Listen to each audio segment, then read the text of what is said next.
मैं हूं मिशेल, आपकी दोस्त और इंग्लिश कोच। तो आइए शुरुआत करते हैं आज के लेसन की। और आज हम सीखने वाले हैं अलग अलग सिचुएशंस में इंग्लिश कॉन्वर्सेशंस को शुरू करना और खत्म करना।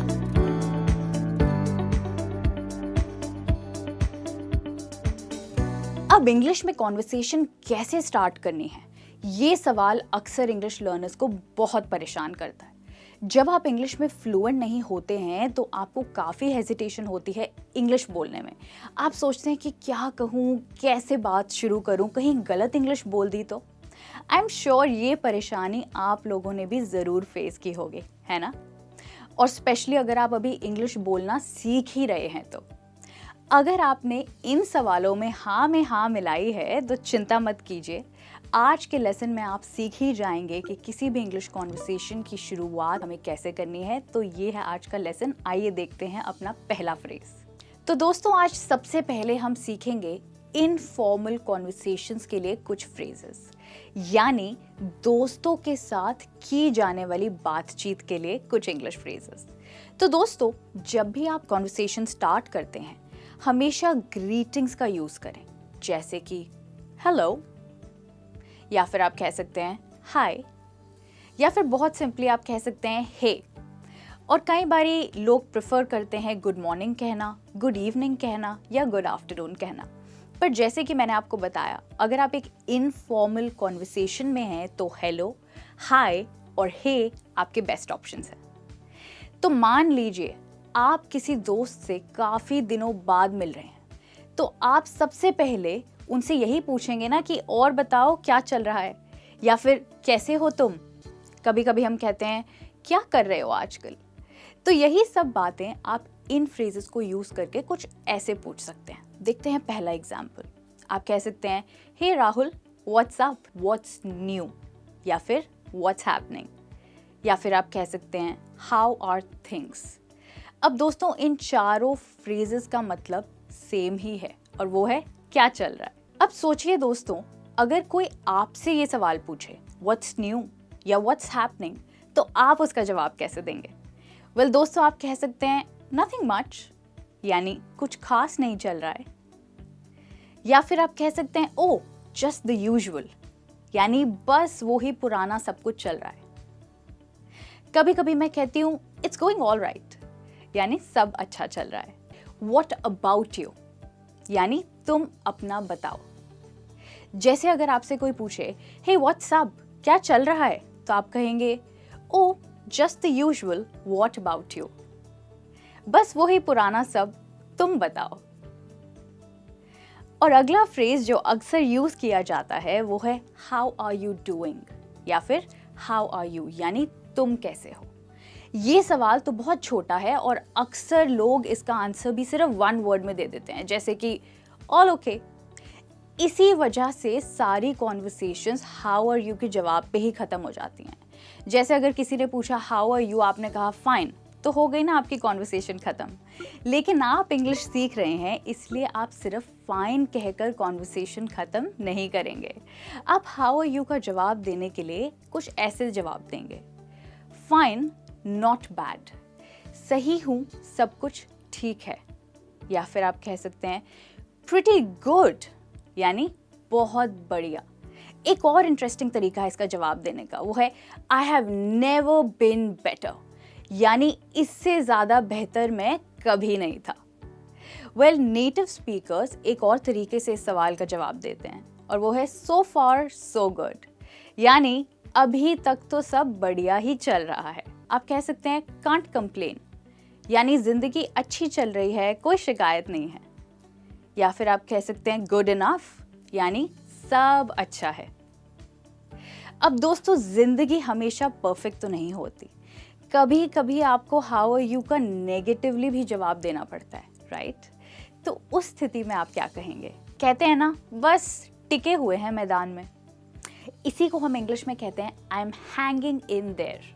जी हाँ, फिर से बोलिए मेरे बात, I am hanging in there, यानी बस टिके हुए हैं मैदान में। I am not doing so well, यानी मेरी तबीयत अभी सही नहीं है। और कभी कभी ऐसा होता है ना, आप बहुत बिजी हैं, उस स्थिति में आप कह सकते हैं आई एम स्नोड अंडर, जैसे कि बर्फ का पहाड़ आप पर गिर गया हो, आपके पास इतना काम है। फिर से बोलिए, आई एम स्नोड अंडर। जी हाँ, इसमें हम स्नोड कहेंगे, जी हाँ, विद अ डी। ओके, इसके सिवा आप कह सकते हैं it's been a tough week, यानी ये हफ्ता बहुत ही मुश्किलों भरा था। और अगर आपको लगता है आपका समय अभी अच्छा नहीं चल रहा है तो आप कहेंगे आई am not having an easy time. दोस्तों, एक चीज मैं चाहती हूँ आप ध्यान रखें, और वो ये है कि टफ टाइम के बारे में आप सिर्फ अपने दोस्तों या करीबी लोगों से ही कह सकते हैं। जो अनजान है या जिनसे आप पहली बारी बात कर रहे हैं, उनसे आप अपने टफ टाइम के बारे में बात नहीं करेंगे। लॉन्ग टाइम नो सी, यानी कि इतने समय से मिले नहीं। या फिर आप कह सकते हैं इट्स बिन सो लॉन्ग, यानी बहुत समय हो गया है तुमसे मिले हुए। इसी बात को कहने के लिए एक और इंटरेस्टिंग तरीका है, वो है इट्स बिन एजेस। इसका मतलब होता है जैसे सदियां हो गई हो किसी से मिले हुए। या फिर दोस्तों, आप एक सवाल की तरह भी किसी से पूछ सकते हैं, वेयर हैव यू बिन, यानी तुम कहाँ थे इतने दिन, राइट? अब दोस्तों, अगर यही सवाल आपसे पूछा जाए कि तुम कहाँ थे इतने दिन, वेयर हैव यू बिन, तो आप इसका जवाब कुछ ऐसे दे सकते हैं। आप कह सकते हैं आई have bin busy in work lately, यानी आजकल मैं काम में बहुत बिजी हूँ। दोस्तों, लेटली का मतलब होता है आजकल। और याद रखिएगा, हम बीन नहीं पर हम बिन कहते हैं। एक और sentence, I have been travelling lately, यानी आजकल मैं ट्रैवल कर रहा हूँ। I have been studying a little too hard these days, यानी आजकल मैं बहुत ही ज़्यादा पढ़ाई कर रहा हूँ। और क्या आप जानते हैं, एक ऐसी फ्रेज है जो नेटिव स्पीकर्स इस सवाल का जवाब देने के लिए बहुत इस्तेमाल करते हैं। वो कहते हैं सेम ओल्ड, यानी वही पुराना सब कुछ चल रहा है, कुछ नया नहीं है। तो ये फ्रेज है सेम ओल्ड। दोस्तों, आगे बढ़ते हैं, अब बात करते हैं ऑफिस में होने वाली कॉन्वर्सेशंस की। वहाँ पर आप किसी बात को स्टार्ट करने के लिए अपने कॉलीग से आप क्या कहेंगे? Well, let's look at the first example. Hi Reema, how's your day going? Hi Reema, तुम्हारा दिन कैसा जा रहा है? अगर आपसे ये पूछा जाए तो जवाब में आप कुछ ऐसे कहेंगे, It's going well, यानी अच्छा जा रहा है। और अगर आपका दिन काफ़ी स्लो और बोरिंग जा रहा है तो आप कहेंगे It's going slow. और अगर आप बहुत ही बिजी हैं और बहुत ही काम कर रहे हैं सुबह से तो आप कहेंगे It's a hectic day for me. दोस्तों, हेक्टिक का मतलब होता है ऐसा दिन जब आपके पास बहुत काम हो, तो it's a hectic day for me.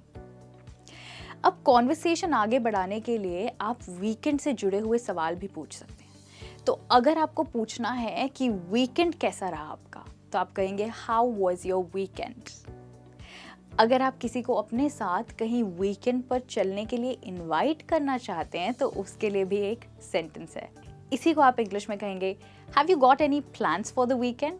आप कहेंगे I had an awesome weekend, यानी मेरा वीकेंड बहुत अच्छा था।